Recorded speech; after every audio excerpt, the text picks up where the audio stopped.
Assalamualaikum warahmatullahi wabarakatuh. Berita Uranyo.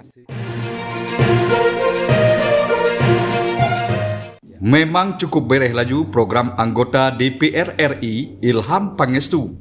Walaupun hana truk langkah drog gejak sawa urang susah di daerah pemilihan Gopnyan. Tim Ilham Pangestu Peduli atau yang disingkat dengan IP Peduli, tiap uro Jumaat bagah-bagah ka gejak tren gejak sawa urang sakit dalam wilayah Kota Langsa.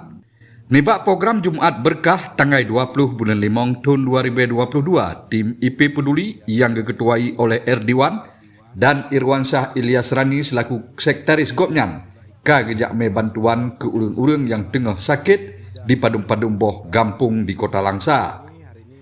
Kalinya bantuan gejak intat kene Rukmini umur Gopnyan 87 tahun sakit stroke. Urang gampung Karanganyar Langsa Baru. Kemudian kene Painem umur Gopnyan 50 tahun sakit stroke, urang gampung Sukarakyat, Kecamatan Langsa Lama. Lenyan lom nasid gejak intat bantuan kene Aisyah umur Gopnyan 80 tahun, siro lansia yang tengah sakit di Langsa Baru. Dan ke kakek Masiran umur Gopnyan 68 tahun sakit stroke di Desa Karanganyar Langsa Baru. Assalamualaikum warahmatullahi wabarakatuh. Tim P Peduli berkunjung ke tempat kedua di Desa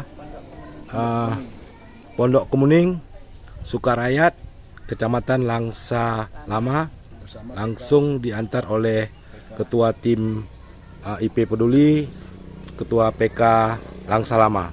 Bot yang cukup mulianya nakeh bot yang gepegot tiap uro Jumaat oleh tim IP Peduli. Pun depu Ilham Pangestu Peduli nakeh sabuh wadah yang gepegot oleh anggota DPR RI Ilham Pangestu untuk gejak sawa kaum duafa, nakeh yang tengah sakit atau dalam kesusahan. Hana cilet-cilet laju. Tim IP Peduli asai katru uro Jumaat cukup siap laju.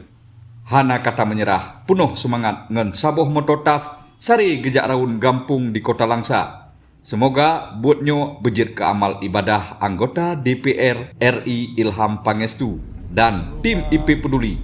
Habanyo gepesampo oleh Ilyas bin Ismail Freelance News nan meinggris haba me Aceh.